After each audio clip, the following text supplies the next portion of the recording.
Guys, have you ever wondered bakit yung mga ibang investor laging nananalo kahit anumang mangyari sa market? Pero karamihan sa atin, laging natatalo pagdating dito even of years of trying. Para bang meron silang secret formula na hindi natin alam. Now, in this video, you're going to learn the secret formula behind the long-term outperformance sa market. Ito yung mga same mindset na ginagamit ng mga top investors like Warren Buffett, Munish Pabray, Peter Lynch, Piltown, and many great investors na nakumpile ko para magkaroon ako ng holistic approach sa investing. So stay with me until the end of this video. And I think today, ito na yung magpapabago kung paano ka mag-i-invest ng tama dito sa ating merkado.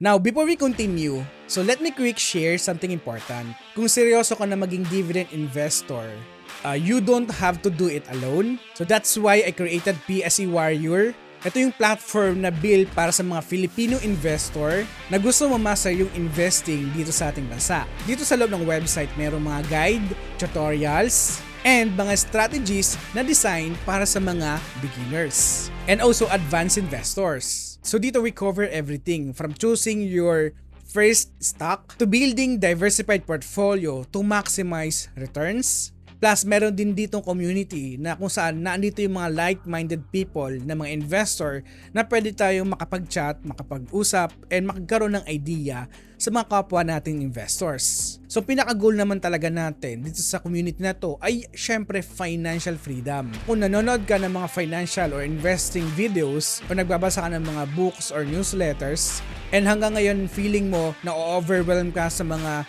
terms and mga dapat gawin, ang dapat unahin, sa website nito magkakaroon ka ng clear step-by-step guidance. So tingnan mo na lamang ito as a shortcut para maiwasan mo yung trial and error sa investing. Because the truth is, knowledge is power, but only if you apply it with right strategy and right support.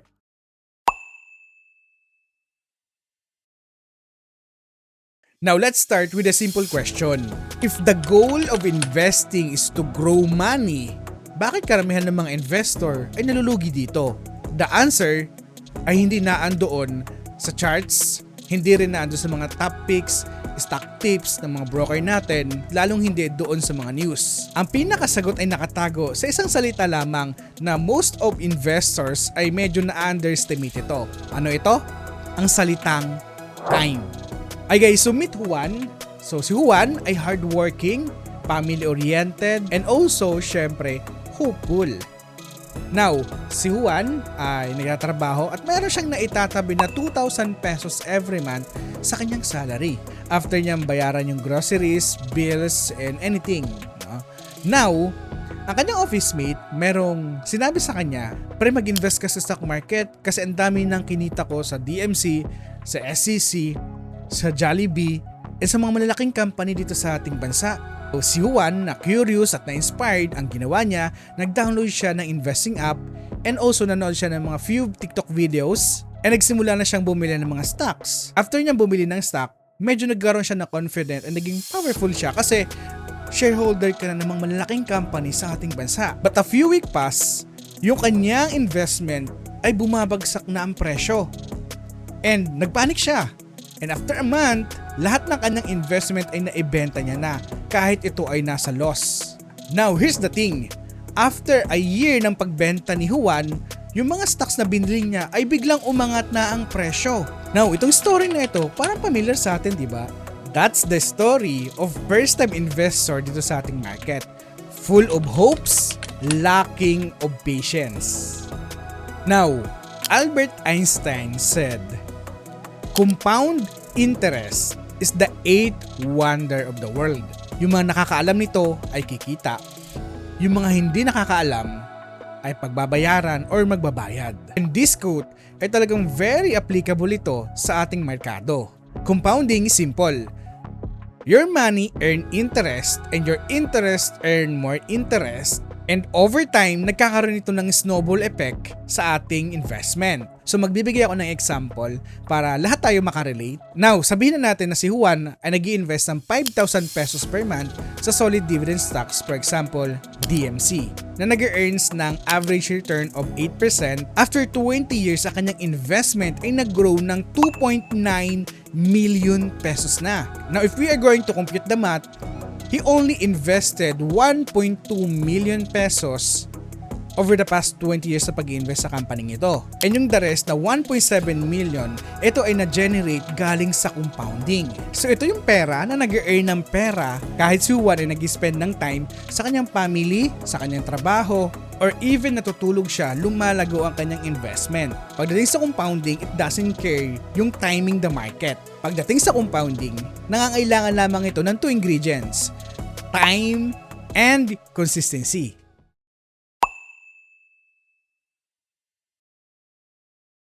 Now, let's be honest.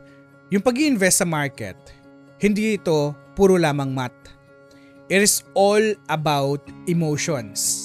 Kapag ang presyo ay bumabagsak, dito na lumalabas yung panic.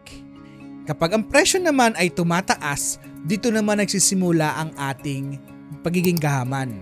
This emotional roller coaster, ito ay nakakapag-destroy sa ating sarili, hindi lamang sa ating sarili, bagkus doon sa ating portfolios. Now, here's the truth na karamihan ng investor ayaw itong pakinggan. You are your biggest enemy in investing. Again, ulitin ko, you are your biggest enemy in investing.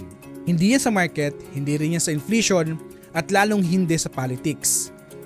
It's how you react when your portfolio turns red.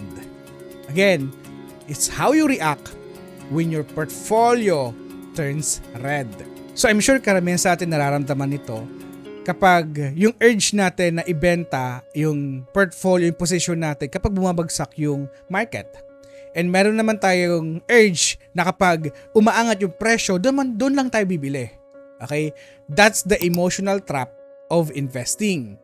Noong March of 2020 na nagkaroon ng pandemic, ang tanong ko, anong ginawa mo?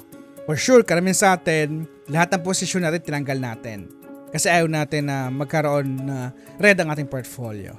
Okay? Pero yung mga tao na nag-stay and nag-invest ng maraming shares dun sa kanilang mga hawak, after 2 years, they double or triple their money. So ano yung aral dito? Patience ay hindi lamang yan virtue. It's a wealth building weapon. Now, most people think they can outsmart the market.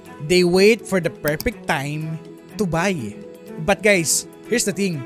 Perfection never comes. Again, perfection never comes. Now, let me share to you a study ng Fidelity Investment US. And ito yung pwede ding i-apply natin dito sa ating Philippine market. If you miss the 10 best days sa stock market over the past 20 years, your total returns would drop by more than 50%. So, kailangan ito mag-sink in sa atin, guys. Just 10 days, the difference between wealth and regret. That is why long-term investor wins all the time. They don't try to guess the perfect entry. Ang ginagawa lamang ay i-hold yung mga magagandang company. Because the truth is, the market rewards time, not the timing. So sa study ng Fidelity, dito sa Pilipinas, meron din tayo pwedeng example dito. Ang Ayala Land. So kung nakahawak mo ito noong 2008 and until today hawak mo pa ito, and yung mga kinikita mo dito ay nire-reinvest mo sa company, your returns would easily beat inflation and also savings account. Combine na yan. So to make a long story short, the earlier you start, the easier you win.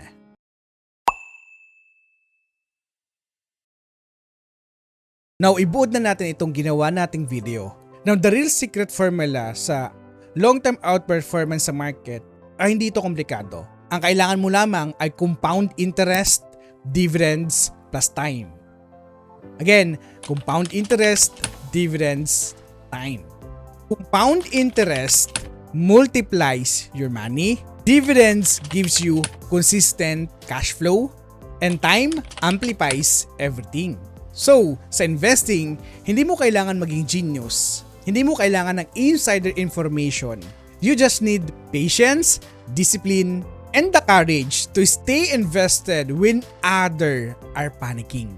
And that's what create gaps between those who hope for wealth and those who actually build it. So think of it like this, para ka nagtanim ng bamboo seed. Kahit diligan mo man ito araw-araw, Okay, bigyan ng fertilizer bago mo makita yung sprout ng bamboo, nangangailangan ito ng 5 years. Pero kapag nagkaroon ng sprout ito after 5 years, every week nag-grow ito ng exponentially. And that's what compounding feels like. Mabagal sa simula pero explosive later. So kapag merong nagtanong sa'yo, ano nga ba ang sikreto para yumaman sa investing? You can smile and say, it's not a secret. It's all about time. Guys, this is Peso Warrior na lagi nagpapaalala, invest wisely and see you the other side.